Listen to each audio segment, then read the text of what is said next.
Alright, क्या आपको sequence and series AP GP easy लगते हैं? यार ये टूथपेस्ट के ऐड जैसा क्यों साउंड कर रहा है? गुड, ये रहा सवाल। पॉज कीजिए, शुरू कीजिए ये अद्भुत अविश्वसनीय खेल।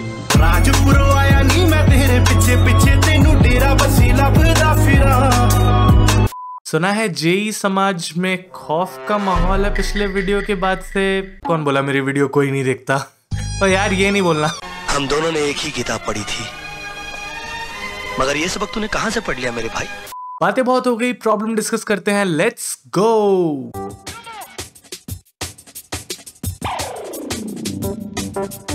तो इस प्रॉब्लम को कुक करने के लिए हमें चाहिए basic algebra, basic arithmetic and बहुत सारा पेशेंस, क्योंकि सवाल लेंदी है। ओके, सो आई होप आपने सवाल ट्राई कर लिया होगा। यहाँ पे हमें 3 रियल नंबर्स दिए हैं, अच्छी बात है, और ये एपी में है, और कुछ ऐसी बातचीत दी है कि इन्हें ऐड करेंगे तो 15 मिलेगा। ठीक है, यहीं से फिलहाल क्वेश्चन को शुरू करते हैं, इंफॉर्मेशन निकालने की कोशिश करते हैं।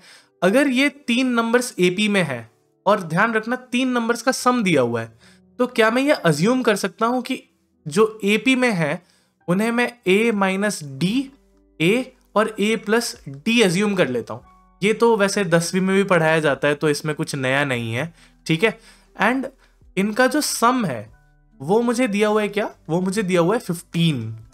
और ऐसा अज्यूम करने के पीछे रीजन क्या है? ऐसा अज्यूम करने के पीछे रीजन है कि डी और माइनस डी और प्लस डी कैंसिल हो जाएंगे, ये 3a हो जाएगा, तो 3a हो गया 15, और a मुझे यहां से मिल जाएगा 5। ठीक है, तो मेरा जो एक्चुअल ये a1 a2 a3 है, ये मेरे जो टर्म आएंगे ये आएंगे 5 माइनस डी आएगा 5 एंड देन 5 प्लस डी। ये याद रखने वाली बात है। ठीक है, सिमिलरली मुझे b1 b2 b3 जो है वो जीपी में दिया है। अगर जीपी में दिया है और उसका प्रोडक्ट दिया है, तो वहां पे हम क्या अज्यूम करते हैं? वहां पे हम अज्यूम करते हैं कि पहला टर्म होगा b बाय आर, जहां पे r मेरा कॉमन रेशियो बोला जाता है। देन सेकेंड टर्म होगा b, और थर्ड टर्म होगा बी आर। राइट, ऐसे ही 5 टर्म्स होते हैं, तो क्या बोलते हैं वो आप कमेंट सेक्शन में लिखिएगा, अगर आपके पास टाइम हो तो, बहुत ज्यादा बिजी आदमी ना हो। और इनका मुझे प्रोडक्ट दिया हुआ है, राइट, तो प्रोडक्ट अगर दिया हुआ है वो दिया हुआ है 27। और ऐसा अज्यूम करने के पीछे सेम ही रीजनिंग होती है जैसे कि हमारी एपी में होती है, कि यहाँ पे कॉमन रेशियो कैंसिल हो जाते हैं, बी क्यूब आ जाता है 27, तो बी के पास कोई ऑप्शन नहीं है, बी होगा 3। राइट, तो मेरा जो जीपी आया वो क्या आया? मेरा जीपी आया 3 बाय आर कॉमा 3 एंड एक और आया मेरा 3r। राइट, हाँ 3r आएगा। चलो, तो मेरे पास एपी के टर्म्स आ गए। बाय द वे मैं कलर चेंज करके लिख देता हूँ यहाँ पे ये हमारा a1 है, ये a2 है, ये a3 है। इन केस आपको नहीं समझ आया हो, ये b1 है, ये b2 है, ये b3 है। ठीक है, अब मुझे बोला ये जा रहा है कि इसके बाद अगर हम a1 को b1 के साथ ऐड करें, a2 को b2 के साथ ऐड करें, a3 को b3 के साथ ऐड करें, तो हमें एक पॉजिटिव इंटीजर्स मिलेंगे। वो तो है, लेकिन वो जीपी में होंगे और इसी ऑर्डर में होंगे। ये जितनी भी बार इन दैट ऑर्डर लिखा है ना, वो बहुत इंपॉर्टेंट है। ठीक है, अगर ये जीपी में है, तो क्या मैं ऐसा कुछ बोल सकता हूं क्या? अगर ये 3 टर्म्स जीपी में है, जीपी के बारे में हमें एक चीज पता होती है शायद, कि अगर let's say G1 G2 and G3 अगर ये जीपी में है, तो हमें शायद ये पता होता है कि जो मिडिल टर्म होता है उसका square will be multiplication of the other extremes, है ना? ये जीपी में होता है। और एपी में ऐसा एक कंडीशन भी होता है जब हम 2 टाइम्स करते हैं वहां पे इंस्टेड ऑफ स्क्वायरिंग, है ना? तो अगर ये कंडीशन आपको पता है तो इसमें और कुछ भी एक्स्ट्रा नहीं है। तो अगर जीपी है तो वो कंडीशन लगाता हूं मैं। और कंडीशन लगाने का आइडिया क्यों आया? क्योंकि a2 प्लस b2 को अगर ध्यान से देखो तो ये कांस्टेंट टर्म है, तो मेरे पास एटलीस्ट एक कांस्टेंट टर्म आएगा। तो अगर ये जीपी में है तो मुझे क्या मिलेगा? a1 plus b1 into a3 plus b3, क्योंकि ये मेरे वो टर्म्स हैं जो कि आपके क्या बोलते हैं, एक्सट्रीम वाले टर्म्स हैं।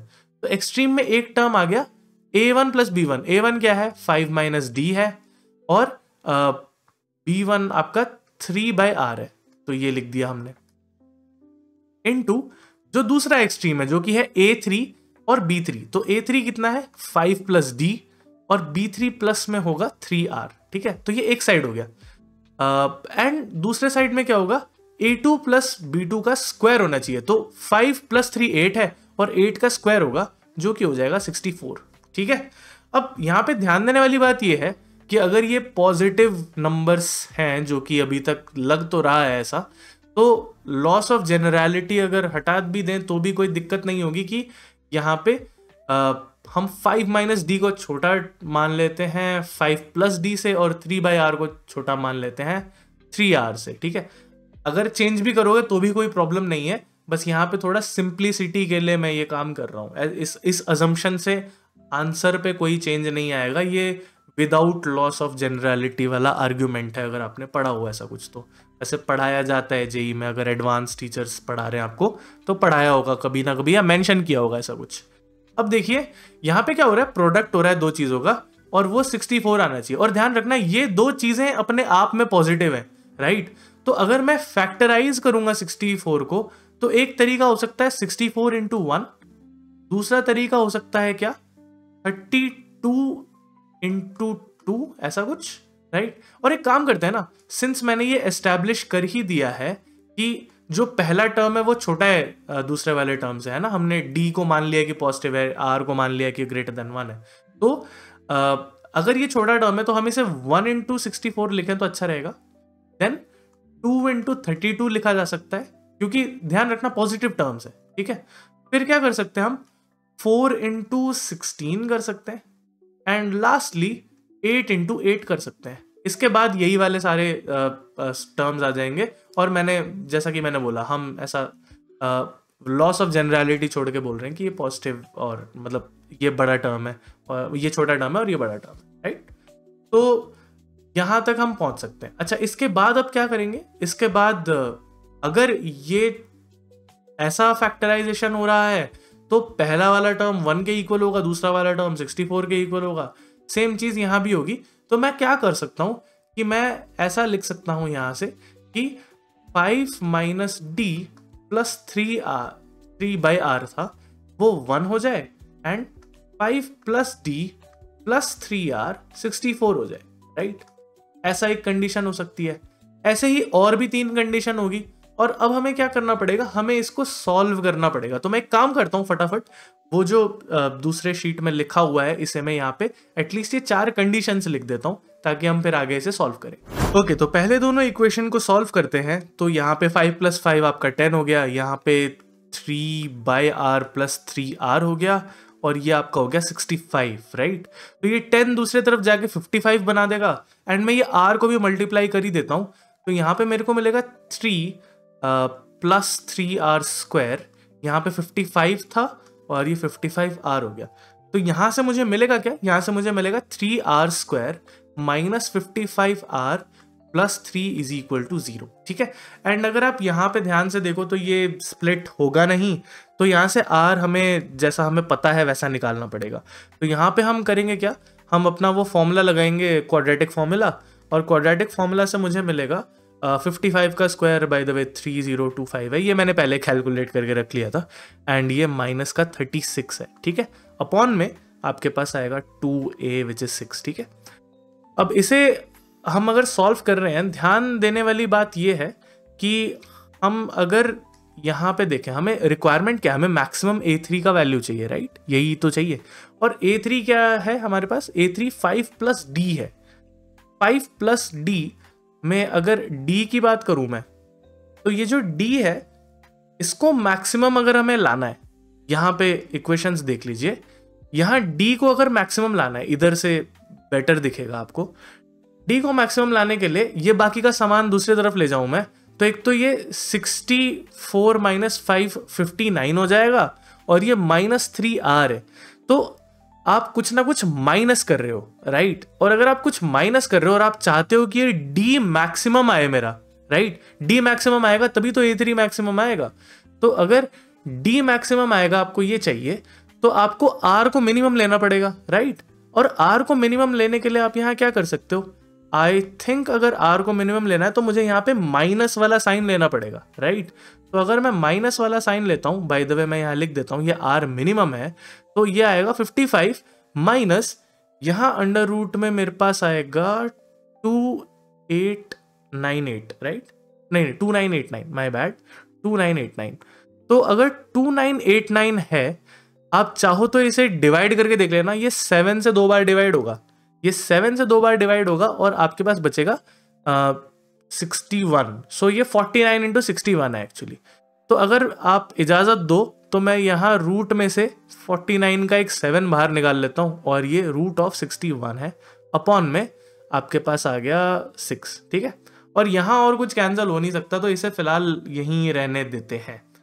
चलिए अब यहाँ से एक और चीज़ क्या कर सकते हैं, हम यहाँ से आगे का ये वाले सॉल्व कर लेते। तो मैं एक काम करता हूँ ना, यहाँ पे मैं ये वाले सारे के सारे सॉल्व कर ही लेता हूँ, आपको फास्ट फॉरवर्ड करके दिखा दूंगा। यहाँ पे आप देख पा रहे होंगे अभी स्क्रीन पे कि मैं क्या सॉल्व, सेम सोल्यूशन सेम ही है, इसमें कुछ भी नया नहीं है, बस वही है कि बार बार वही सेम चीज़ करता रहूँगा तो फिर लोग बोलेंगे वीडियो बोरिंग हो गया, वीडियो बोरिंग हो गया, ठीक है। तो आपको उम्मीद है कि समझ आया होगा कि ये कैसे किया है मैंने, राइट। ओके, सो चारों केसेस में मेरे पास आर की मिनिमम जो पॉसिबल वैल्यूज हैं वो यहाँ मैंने लिख दी हैं। अब इसके बाद मुझे क्या करना है, मुझे डी की वैल्यू निकालनी है। अब डी या तो आप पहले इक्वेशन से निकालो या सेकंड इक्वेशन से निकालो, मैं दोनों से आपको करके दिखा दूंगा एक एक एटलीस्ट, तो आपको पता चल जाएगा। दोनों से ही निकाल सकते हो, ऐसा कोई दिक्कत नहीं है। तो इस पहले कंडीशन में मेरा जो डी मैक्स आएगा वो क्या आएगा, डी मैक्स सिंपल सा चीज़ है। आप यहाँ पे एक काम करता हूँ, सेकंड इक्वेशन से कर लेता हूँ, थोड़ा सा ईजी लग रहा है मेरे को और यहाँ रैशनलाइज नहीं करना पड़ेगा, थोड़ा सा ईजी है। तो अगर 5 दूसरी तरफ जाएगा तो 64 में से 5 गया तो यहाँ पे खाली 59 बचेगा, राइट। एंड देन आपके पास क्या है, माइनस का 3 टाइम्स ये सारा का सारा सामान है। तो 3 टाइम्स तो छोड़ो, 3 टाइम्स अगर करूंगा तो 3/6 है जो कि 1/2 हो जाएगा। तो नीचे मेरे पास अपॉन में 2 आना चाहिए। और ये क्या है, ऊपर ऐसे ही लिख देता हूँ सारा का सारा सामान। तो ये 55 माइनस 7 रूट 61 है, ठीक है। अब जगह की थोड़ी सी कमी है, वैसे अगले शीट पे जा सकते हैं, बट यहीं एक साथ देख लेंगे तो अच्छा रहेगा। अगर यहाँ पे मैं 2 का एलसीएम लेता हूँ तो 59 टाइम्स 2, वेल 60 टाइम्स 2 120 होता है, तो 118 हो जाएगा ये। एंड 118 में से 55 आपको माइनस करना है। तो 118 में से 55 माइनस करोगे तो आई थिंक अगर मेरी कैलकुलेशन सही है तो 63 आना चाहिए, और माइनस ऑफ माइनस प्लस का 7 है, राइट। तो ये 63 प्लस 7 रूट 61 है, ठीक है। तो मैं इसे सीधा सीधा ऐसा लिख देता हूँ। तो यहीं अगर कर दूं मैं इसको तो 63 राइट प्लस 7 रूट 61 इसका आंसर आएगा, अपॉन में 2 है ऑफ कोर्स। ये अराउंड कितनी वैल्यू है अगर आप देखो, 61 तो हमें रूट नहीं पता, 64 थोड़ा बड़ा नंबर हो जाएगा, थोड़ा सा छोटा नंबर ले लेते हैं उससे जस्ट छोटा। तो हम अगर उससे जस्ट छोटा लेंगे 64 8 होता है, तो ये 7 ले लो, ठीक है। तो ये 7 7 49 है रफली, एंड ये तो अपना 63 है ही। तो 63 plus 49 will be 62 plus 50, right. तो 6 और 5 हो गया आपका 11, 112 के आसपास है। 112 के आसपास अगर आप देखो तो ये अराउंड 50 से ऊपर ही जा रहा है ये नंबर, ठीक है। तो इतना तो एटलीस्ट कंफर्म है। हम इसे फिलहाल के लिए 50 अप्रॉक्स मान लेते हैं, कोई दिक्कत नहीं है, ठीक है। अप्रॉक्स किया ये बिल्कुल, और ये सब इतना लिखना नहीं है ऑफ कोर्स, बट हाँ यू गेट माई पॉइंट, ठीक है। अब अगर आर मिनिमम हम ये सेकंड केस में निकालते हैं तो यहाँ पे क्या होगा, यहाँ पे मैं एक काम करता हूँ, मैं पहले इक्वेशन से निकाल लेता हूँ, ठीक है। अगर पहले इक्वेशन से निकालूँ तो डी दूसरी तरफ जाएगा, तो वो प्लस का डी हो जाएगा, तो ये डी मैक्स यहाँ पे, और ये 2 इस तरफ आ जाएगा, तो 5 माइनस 2 जो है वो 3 है, प्लस 3 अपॉन ये मिनिमम वैल्यू, तो ये 4 माइनस रूट 15 है, राइट। अब ये ऐसे तो मैं कर नहीं सकता इसका कुछ, तो मुझे इसको रैशनलाइज करना पड़ेगा। तो रैशनलाइज करने के मेरे को 4 प्लस रूट 15 मल्टीप्लाई और डिवाइड करना पड़ेगा। तो यहाँ पे अगर मैंने मल्टीप्लाई करा तो ठीक है, डिवाइड अगर करा तो क्या होगा, ये a minus B into A plus B है, तो ये 4 स्क्वायर मतलब a square minus B square के फॉर्मूला में कन्वर्ट हो जाएगा, राइट। अब 4 स्क्वायर होता है 16, रूट 15 का स्क्वायर होता है 15, 16 माइनस 15 हो जाएगा 1, तो ये 1 है, यहाँ कोई दिक्कत नहीं है। 3 रहने दो, और ये ऊपर का मल्टीप्लाई कर दूंगा तो 3 4 12 है, और नीचे 1 है, तो ये होना ना होना एक ही बात है। तो ये 12 प्लस 3 जो कि हो जाएगा 15 प्लस 3 रूट 15 है, ठीक है। और ये रफली कितना होगा, इस 15 को 16 मान लो फिलहाल के लिए, कोई दिक्कत नहीं है। तो ये 4 के आसपास की वैल्यू है, और 4 3 हो गया अपना 12, 12 प्लस 2 ये रफली 27 के आसपास का नंबर है, ठीक है। अगेन ये अप्रॉक्स है ये सारे के सारे नंबर, और 27 से कम ही होगा एक्चुअली, ठीक है। ये 50 से ज़्यादा ही नंबर है, मैं तो 50 बस ऐसे फिलहाल के लिए मान लिया है, ठीक है। अगर और ज़्यादा बेटर अप्रॉक्सीमेशन की ज़रूरत होगी तो हम सोच लेंगे। चलो अब अगला वाला देख लेते हैं। आर मिनिमम अगर 3 है, यहाँ पे ये अपॉन में दिख रहा है तो मेरे को पहला इक्वेशन से आसान होगा इसको निकालना। तो अगेन डी दूसरे तरफ गया तो मेरे पास आ गया डी मैक्स, ठीक है। 5 में से 4 गया तो मेरे पास खाली 1 बचेगा, और ये क्या है, ये 3 अपॉन 1/3 है, तो ये अपॉन 1/3 ऊपर रेसिप्रोकल में 3 हो जाएगा, तो ये 3 + 3 9 है, एंड देयरफॉर यहाँ पे डी मैक्स आपका 10 आ जाएगा, ठीक है। अगेन ये क्लियरली इनसे छोटा दिख रहा है तो ये तो मेरा आंसर नहीं होगा वैसे। एंड अगेन अगर मैं लास्ट वाला ऑप्शन देखूं तो ये डी मैक्स है। अगेन सिंपल सा नंबर है, तो एक काम करता हूं मैं ये सेकंड वाले इक्वेशन से निकाल लेता हूं। तो अगर यहाँ पे 3 × 1 करूंगा तो 3 हो जाएगा, 5 + 3 8 है, 8 और 8 दोनों तरफ से कैंसिल हो जाएगा, तो यहाँ से डी मैक्स आएगा 0, राइट। अब क्लियरली देखें, अगर मेरे अप्रोक्सीमेशन, ये काफी दूर दूर के अप्रोक्सीमेशन है तो मेरे को और बेटर अप्रोक्सीमेशन की जरूरत नहीं है। क्लियरली अगर डी मैक्स मुझे सबसे ज्यादा चाहिए तो मेरे को ये हटाना पड़ेगा और ये भी हटाना ही पड़ेगा क्योंकि ये छोटे नंबर्स हैं, ये भी हटाना पड़ेगा। तो मेरा जो डी मैक्स है वो ये वैल्यू है, अप्रोक्सीमेट वैल्यू नहीं यूज करनी है, डी मैक्स ये रहा मेरा, ठीक है। तो अगर डी मैक्स मुझे मिल चुका है तो आई थिंक जो मुझे चाहिए, जो कि मैक्सिमम A3 का वैल्यू है, तो A3 मैक्स अगर मैं यहाँ लिख दूं तो वो क्या होगा, वो होगा 5 + D मैक्स, राइट। और 5 + D मैक्स क्या है, D मैक्स मेरा आता है 63 + 7√61 अपॉन में 2, राइट। तो ये आपको कुछ नहीं करना है, इसको मल्टीप्लाई करना है, ये 10 हो जाएगा, और ये 73 + 7√61/2 है, और यही हमारा आंसर है। ऑफ कोर्स अगर आपको नेसेसरी है, क्वेश्चन में अगर रिक्वायर्ड है, तो आप इसको अप्रोक्सीमेट कर सकते हैं to the nearest so and so number. ये एक डेफिनेटली न्यूमेरिकल आंसर टाइप का क्वेश्चन हो सकता है। Okay, so thank you so much for watching this video till the end. Channel पे और वीडियोस चेकआउट कीजिए and please give me your valuable feedback in the comment section below. मैं मिलता हूँ आपसे अगले वीडियो में, टिल देन पीस।